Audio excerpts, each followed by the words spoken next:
The United States government is on the verge of dismantling the Department of Education and returning it to the states.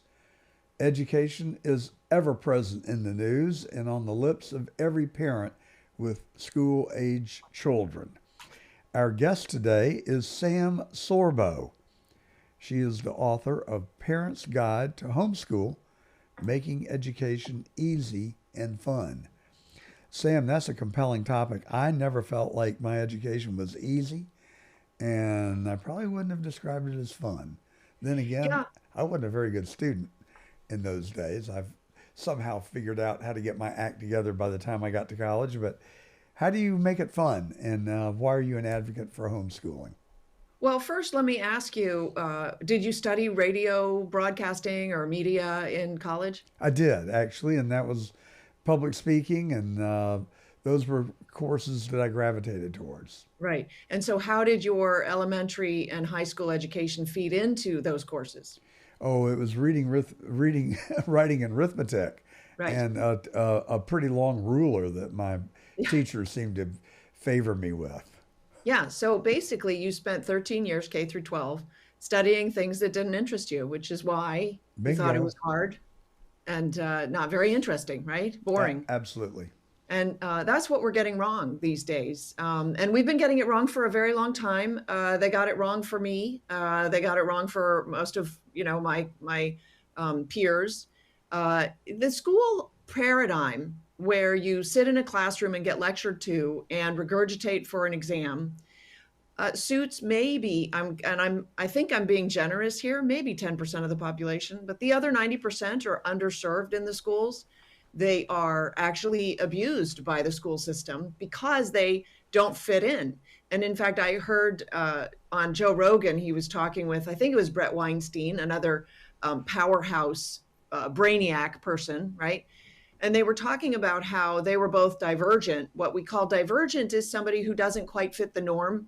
So Joe Rogan had ADHD. I think Brett Weinstein complained that he was also somehow ADHD or something, and he wasn't really in fitting in the mold. I And had so, ADHD and hyperactivity along with it. But you which know is what?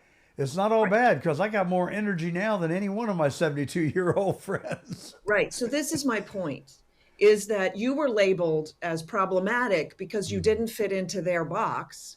But unfortunately for us, that's not a problem. It's a problem for the school administrators and for the teachers.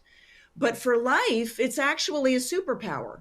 And so Rogan and Weinstein were talking about this, and Weinstein said, actually, we were kind of blessed because when you're divergent in that manner, you figure out pretty early on what they're doing in the classroom doesn't serve you, and you really, it's silly. Like you rise above it. You're like done with it, and you move on and out, and you start to do the things that actually interest you, despite them telling you, no, no, no, sit down with the ruler, right, and do the things that I tell you to do.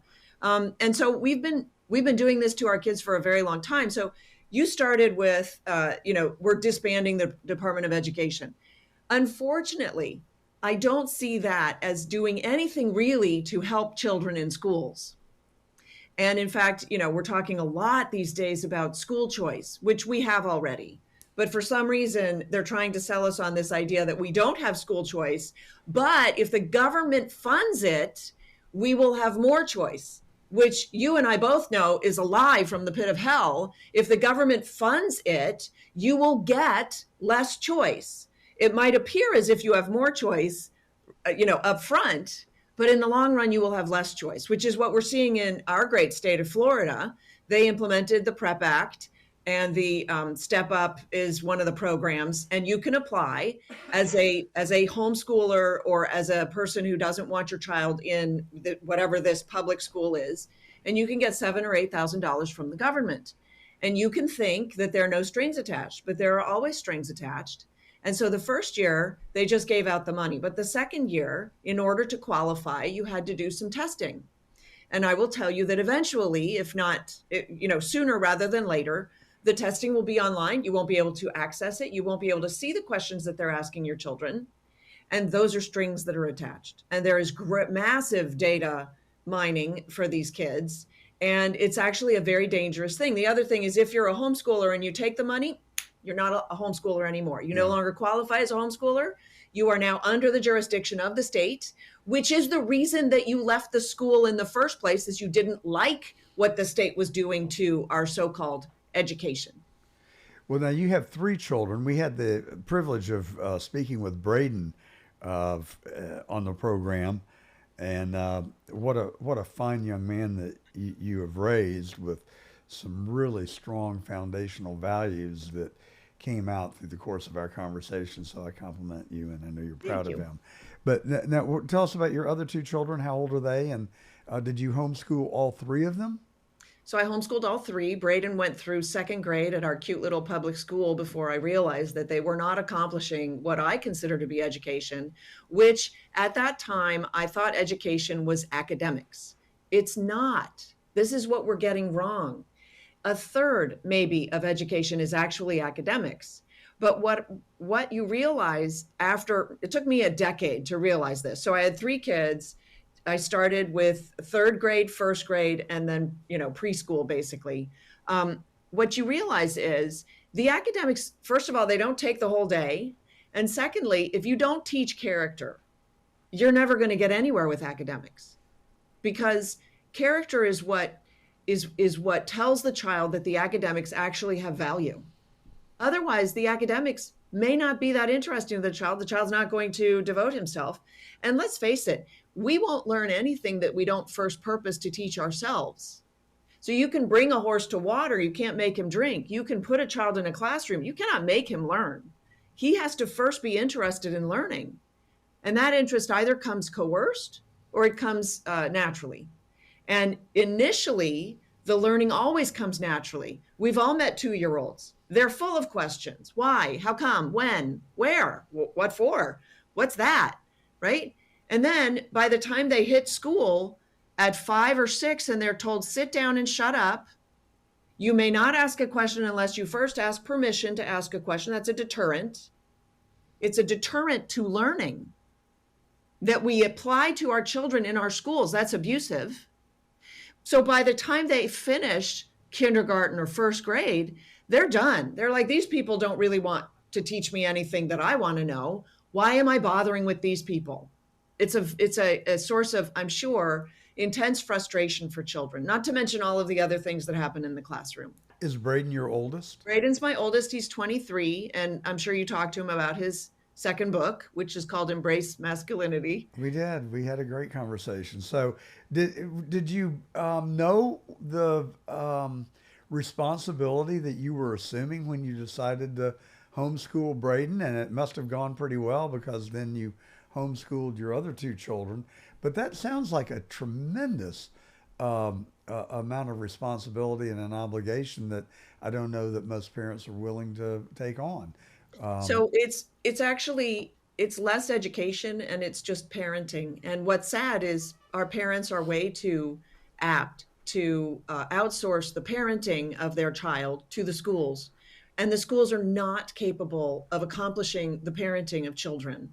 And so we've got this huge gap of parenting, and we are now a largely unparented society. Is what I've been saying for the past several years. I That could people not don't even agree with you understand how to more. parent, much less, what parenting actually is. I There's just started with all three certain kids. certain Braden jobs was, in life you just can't delegate, and parenting that's is right. like number one in my view. That's right. The parent has to parent. Right. It's number one because it is the character formation of the child. I like to say that education is not data entry, as the schools would have you believe. It's actually a software download, and the software is your world values, your views, and your religion. That's what the software is. Once the child understands that, what is valuable in the world? What's my purpose in the world? Which, by the way, in the schools, we are teaching children they have no purpose. We are teaching them, sadly, that their purpose is college prep and career readiness, which is making money, and that is not a purpose. That's a path to destruction, frankly. If their highest value is money, and this is what we see in the swamp in DC, where the politicians value money over honor and integrity, and they make their campaign promises. They get to DC and they don't fulfill them because the money comes into the equation, and that always trumps now, because we've had generational learning on this, that money trumps everything. We would sell our grandmothers for a quarter. So So, when you said, I just want to backtrack for a minute, sure. because you're right. I had 3 kids. I started homeschooling Braden and Shane at the same time, third and first grade. I said to my husband, actually, at the end of Braden's second grade year, I said, I think I could fail at homeschooling him, but he'll still be better off, because I understood that the character was important.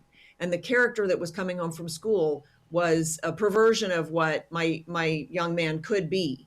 And so I took that on, but I'll tell you, a year and a half in, I put them back in school for 6 weeks. It was a huge mistake. I shouldn't have done it, but I felt absolutely unqualified and inept. And this is coming from somebody who studied biomedical engineering at Duke University. And I felt like a complete failure. And the reason is because our schools teach us to think that we can't. Our schools train us not to try, because failure's bad.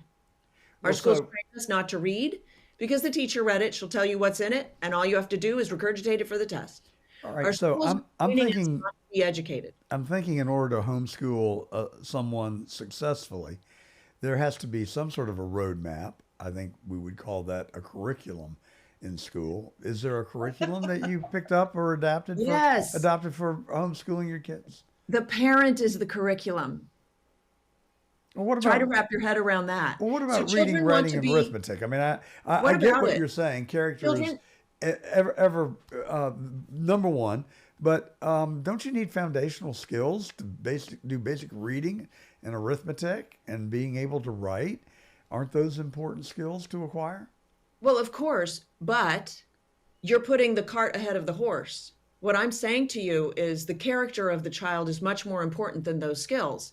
And if a child learns to read at the age of 2 or at the age of 12, it's kind of the same difference. So, yes, children have to learn to read, but that's easy to teach a child to read. You teach them phonetics, and then you read with them every day. Yeah, And while you're reading with them every day, you're working on their character. I'm just asking, where do you get the curriculum from? How do you know that this is the beginning, the middle, and the end, and here's your graduation certificate? So there are a couple different ways to answer that. First of all, there are a plethora of curricula online that are available for purchase, and books. And there's so much there. We are inundated with curricula because this is a multi-billion-dollar industry, but it doesn't have to be. If we just go back 120 years, we didn't have schools, and we had the most literate populace in the world before we had schools. Then the schools came in and said, let us take over. We'll train the kids. We'll teach them the things they need to know. And we are super illiterate and we know nothing. You've got kids out there, teenagers, who think that we won the war against Canada. You've got kids who don't know that Mexico is our southern border. These children are not being educated. They're being schooled, which is an entirely different thing and a very dangerous thing. So here's the thing, focusing on curricula is the wrong focus. But I get it, because we all went to school and we learned that curricula is the answer, that education is data entry. And if I just get the right book and input it into my child, I will have an intelligent human being. It doesn't work that way, but we believe that it works that way because we went to school and that's what they taught us. No, And what I'm doing I'm is I'm really not setting parents free from disagreeing with that anything. paradigm and free from that enslavement. I'm not really disagreeing with anything you're saying. I'm just You trying to know? figure out how you homeschool a kid. And so I'm not challenging you on what should come first, character or the education. I just really am curious how you mechanically go about it Well, in terms of okay. getting them the foundation they need to be able to go on and have a fulfilling life and a career if it involves basic skills. That's great. I love the fact that you said have a fulfilling life and a career, because the schools focus entirely on career, not fulfillment. In fact, they tell the child, your purpose is money. Your purpose is to have a career. That's it. Well, don't you think And then they don't get that job done. don't you think Sorry. society encourages that? Do you think it's all the academians' faults? I mean, that's just sort of the culture that we live in. That But why do we live in that culture? You're correct. I agree. But why do we live in that culture? Because we all went to school. Well, I think it's also 14 because years we of want this to indoctrination has keep up with taken the its toll. Joneses. What's that? I think we also want to keep up with the Joneses. I think it's just part of the human condition that we want to be competitive and we want to win the race. Now, my preacher Okay. used to say, if you win the rat race, you're still a rat. So I get that part of it too. But I don't think it's all I don't think it is an indoctrination necessarily from the schools. They may reinforce that, but I think some of it is just the human condition, as I said, don't you? That's it's an interesting question. I don't know how pertinent it is, but I think that if we go back 200 years, I don't know that we had the tremendous keeping up with the Joneses competition that we see today. I think we can point to social media and see that it's detrimental to our young people, and that's their exposure to the keeping up with the Joneses and the comparison. And we know intrinsically that comparison is the enemy of joy, is the thief of joy, right? Uh, and they used to know that culturally. We no longer know that culturally. So I lay a lot of blame at the feet of the school because I know that the schools have the children for 13 years of indoctrination, and their indoctrination is in this mindset. So the fact that the whole culture now has that mindset, well, yeah, because the whole culture went to school. But now we see this trad trend, right? Where you've got trad wives. They want to be housewives. They want to be home. They want to be baking bread. They want to be raising their children and homeschooling them. And I welcome that as a return to the values of freedom, because when you go through 13 years of this indoctrination, you are enslaved, and it is very difficult to break free of that. And I will tell you, it took me over a decade while I was homeschooling my children to learn that the school had me enslaved. The school trained me to think about education in one way only. And it was only by the grace of God that after several years of enforcing the academics on my children, that I sort of relented and said, you know what? It's more important that you know who you are and your purpose in life and how to be happy and content than that you get into Harvard. And as luck would have it, my children have chosen not to go to college. It's not that they couldn't go to college, it's that they understood that the college professors today really have nothing to offer them. My daughter said to me once, I want to go to college to study business. And I said, that's great. Just know that basically the professors that are going to teach you business probably don't have never run a business before, right? And so If you what are can't you do what are it, you going to teach it. learn from them? You're going to learn from textbooks. Well, you can buy a textbook and read it. So, tell us what the day in the life of a student in your household was like. Yeah. How did the day begin, and what was the day like, and how did it end? So, like I said, I was very academic when we started this grand experiment, which is frankly the oldest form of education known to mankind. It's actually the schools today that are the grand experiment, and they're failing. And we just have to look at the evidence and say, oh, that's a failed paradigm. Why are we still insisting on pursuing that?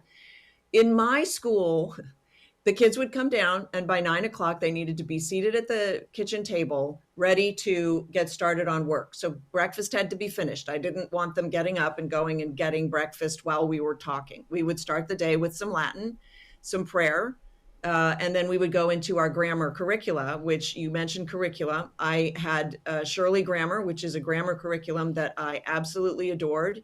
What it does is it exposes the child to the order that is intrinsic in our language. And a lot of people have no idea why we use the words the way we use them. But once I started teaching the kids this grammar in this manner, they loved it because it made language make sense to them. And children, you have to understand, children enter the world and the world looks like chaos. The curiosity that's in born in a child is the child's attempt to make sense of the chaos. And when you give the child order in the chaos, you're exposing them to serenity, to peace, to understanding. Oh, there's an overarching order, and I don't have to worry that it's just chaotic. Everything's chaotic, and especially language, because we learn language sort of by osmosis, to then be able to parse a sentence and figure out why the language works the way that it does is tremendously comforting to a young child. So while I'm sure the adults who are listening to this are yawning because, ugh, grammar, who liked grammar in school? The kids love grammar. We approach education as adults not understanding what children actually need. After we did grammar, the kids each had a list of the different academic activities that they had to get done. They needed to get done some pages in their math textbooks or workbooks. They needed to get done some pages in their history. We would watch documentaries for lunch. And basically by 1 o'clock, we were done with our school day, and they had time to go outside and play and do some research on things that were particularly interesting for them. So when you said, well, how do you give the child the basics? The basics are easy. That's 1 or 2 hours a day. And by the way, with 3 kids, I'll just describe it for you because you seem to kind of be interested in how this works. Sure. You cover one thing I would cover one lesson with the oldest child while the other 2 sat there quietly or worked on some other coloring or whatever when they were young. And then I would move on to the second one. The oldest one would go off to do the homework that was part of the lesson. And then the younger one and the older one would come back to get his homework graded. And what would happen is the younger 2 would get exposed to what the older one was doing. They would all do their same history together, but maybe the older one dove a little bit deeper into the subject matter of the history, where the younger ones just colored a picture that went along with the history text or something like that. They all did spelling, and the spelling was actually automated, which was phenomenal. We had DVDs or CDs, I guess.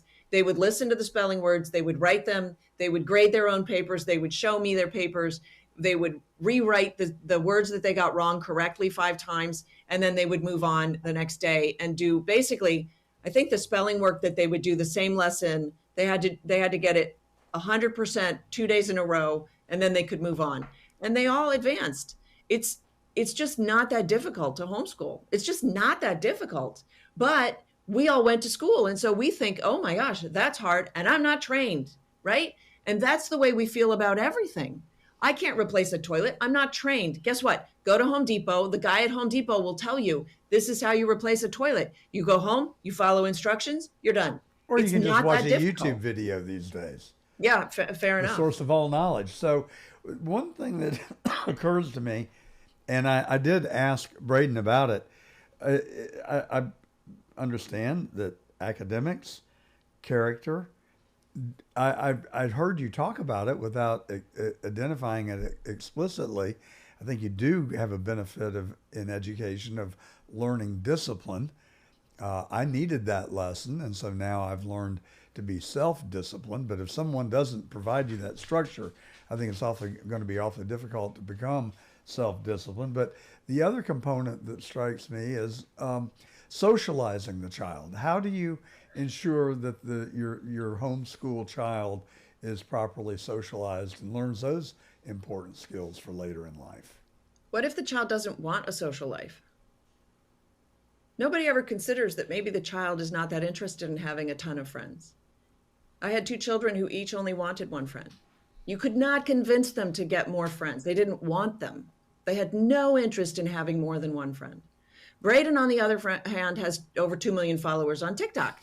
He's got friends He's all got over a the lot world. of friends. I go speak at a place, and I come home, and Braden goes, "Yeah, my friend Josiah was sitting next to you," and I'm like, "You already knew people in the room where I was speaking?" Like, it's crazy. So the idea that children need school to become social is absurd. Also, how are they going to learn social skills? From other little creatures the same age? Obviously not. That's Lord of the Flies. Well, no, That's not social I think the training. point is you learn how to play. You learn how to play nice. And if you don't play nice, there's usually a pretty severe consequence from it. Do you know what The other learning how kids will to? gang up on you in the playground. Yeah, that's bullying, but that's what they teach in school because in school they teach survival of the fittest. They teach that that's the law of the land. So they're actually training kids in bullying or being bullied. Now, you think the schools teach that, or is that a condition of life? Survival of the fittest? Yeah. No, I don't think that's a condition of life. We live in a Christian society. So you Survival of the don't you fittest don't is absolutely subscribe not to the condition of life. you It don't shouldn't be anyway. you don't relate to any elements of Darwin and Darwinism. Well, even Darwin discredited his own research, so I struggle to take it seriously when Darwin himself said this is poppycock unless we can find the missing link, which they can't find. But it's not so much that; it's that we live in a Christian society which says, "Do unto others as you would have done unto you." We are moving more and more towards survival of the fittest, sadly, which makes us very cynical. But we are moving in that direction because we all went to school and we're not being taught the golden rule anymore. Now, Braden and we I we had a somehow we assume that it will just come into us by osmosis. That's not true. now, But we were talking about socialization, and I'm bringing up to you that children are not socialized in school properly. That's why we have rampant bullying in school. And to think that children will learn social skills from other children is absurd. You parents need to be teaching their children how to be social, how to behave with people, how to exert or exhibit proper manners. But parents stop doing that because they think, oh, my child will be socialized in school. That's that is actually a lack of parenting. A parent who thinks their child will be socialized in school is exhibiting anti-parental behavior, actually.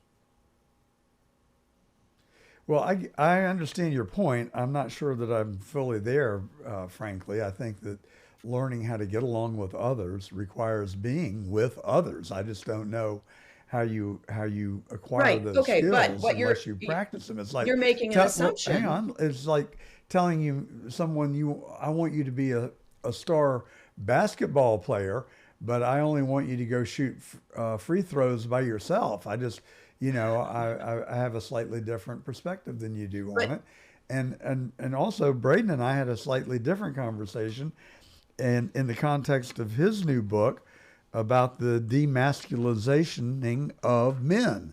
And so our conversation was sort of like we're dumbing everybody down so that there is not a kind of hierarchy and that there's not masculinity and femininity in our society, that there's this blending of the sexes and everybody's supposed to be on the same level. I'm getting uh, very conflicting information in our interviews this morning.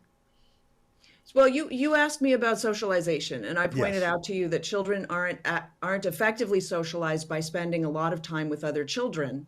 And it seems that your assumption is if they're homeschooled, they're spending no time with No, anybody no, else. no, And of I course, don't. that's not I have true. no assumption about homeschooling because and the reason I wanted to talk to you and I'm interested in this is to learn. And Right. it is out of pure intellectual curiosity that I'm asking you how you talked a lot about character development. I'm all on board. Talked about the foundational academic base that we all need to go through this life. You got to be able to figure out how to add up a checkbook and add and subtract. And Which they don't similarly, teach in school. Similarly, I was on the board of trustees of our college where I attended, and one of the things that we worried most about, we didn't obsess about it, but it came up in conversations, was that all the kids were walking to and from class with their ear pods in, Yeah. their earpieces, listening to music or God knows what else, and nobody's talking to anybody. And there is a distancing of socialization, and so that's Yeah. actually kind of my concern is that we become individual entities without the interaction with other people, which personally I derive a lot of enjoyment from. I've actually Sure. thoroughly enjoyed our conversation today, but I think I, in part, were able to do it because I've practiced it a lot. So So it's not a criticism or a judgment. It's purely out of interest that I asked a question. So let me speak to that. What you're seeing on college campuses is the social construct of our schools carried out. When you send a child to school to socialize with a group of children his same age, and at the same time tell him sit quietly at your desk and do not talk to each other, that is social conditioning. That is not socialization. When you have a homeschooled student who has to talk to the bank teller because you're taking them with you in the places that you go, and they are exposed to all kinds of people of all ages, including their siblings and other homeschooled children, that is a child that can engage in conversation with people of any age, and probably is much more interested in doing so than a child that's been sequestered inside a classroom and told not to talk to other children. And so the young people that you're seeing on college campuses, to a large degree, have probably been conditioned the way that I talked about in schools. And so they take refuge in their earphones, and they are not interested in other people because they've been conditioned to think that everybody is just like them. So are we going to miss anything by eradicating the Federal Department of Education, or are you celebrating the move? I think I know the answer. Unfortunately, I think we won't miss anything. I think nothing's actually going to go away. And there's a push now for school choice, which I think is basically the federalization, or at least the state government takeover of all the private schools. And the private schools are so myopic that they do not understand that when you take government funds, I just spoke at a private school over the weekend, and I spoke to one of the directors of the school, and I said, where do you guys stand on school choice? You don't have it in your state yet, but I'm sure that there's a movement to get it here because it's a great big money grab, frankly. Schooling in the United States is a grift. We've seen it in our colleges. We've seen the government's involvement in our colleges through the federal loans programs for students for college, and the degradation of our schools as a result of that. And so school choice is basically that, but for the undergraduate, the primary school and second and high schools, right? And so I asked him, where do you stand on school choice? And he was all for it because he wants the money, because he's a private school and he thinks the money's going to really help him grow his school. And it will, but at the same time, it will help the government control his school. And that's what he wasn't aware of. I said, the moment you start taking that money, you're going to hire more teachers. You're going to have more students. This is great. Pretty soon you'll have 50 wonderful teachers. And then the government's going to say, but you have to teach, this is a Christian school. The government's going to say, but you have to teach the Quran. I mean, fair is fair. And you don't want to teach the Quran, but you also don't want to fire your 50 teachers, and you don't want to leave those students out in the cold. And the government's going to say, well, you have to teach evolution. You got to teach survival of the fittest, which frankly is child abuse. How dare you tell a child that they have no purpose and that they are a series of accidents of nature? And then we wonder why children go and shoot up schools. Well, the school taught them that they have no value, and neither do any of the other students. And so when they get angry, they act out. And this is where we are today. So my message for parents is, if you want to save your family, if you want to preserve your children, then you do not send them into institutions that do not have your children's best at heart, right? And training your child, raising your child yourself, and educating your child. And by the way, so the one thing that I wanted to point out, you said something which I thought was really interesting, that you needed to learn discipline. And I would put to you that once you had figured out what you really wanted to do, you would have taught yourself discipline. But we think, because we have the school paradigm that's so ingrained in us that we only learn from other people, we think we need other people to teach us things. No, I And kind I'm of here think I to tell learned it you, from my you're a dad when I parent, stepped out of line. I got the backside of his belt, right? and I don't resent that. I frankly No. think that the Bible says, "Spare the rod, spoil the child." I'm not encouraging parents to go beat their children, but I am encouraging them to set appropriate limits for their children, and Oh, that when you're 3, absolutely. 4, 5 years old, you got to kind of lead them along that way. I don't think that's something that we necessarily inherently know. So sorry, you're conflating, I think, or I conflated two words, discipline and discipline. And so by punishment, you meant discipline punishment, but then you also said the discipline to pursue something, the discipline to get something done. And those are two different definitions of the word. And so of course, parents need to discipline their children. That's Yeah, how children learn right from wrong. And we need to know right from wrong, or that's we're the going to have discipline that I was referring to. very screwed up lives. Yeah. Yeah. Yeah, absolutely. So I misunderstood you. And yeah, Well, that's but quite all right. A fascinating conversation. I think that, Your children are very lucky to have such a dedicated and obviously very intelligent mom, and who is also an author. The Parent's Guide to Homeschool, Making Education Easy and Fun. Gosh, I wish I had had you as a teacher when I was in the fourth grade. Thank you for coming on with us. And how's the book doing, and where do we get it?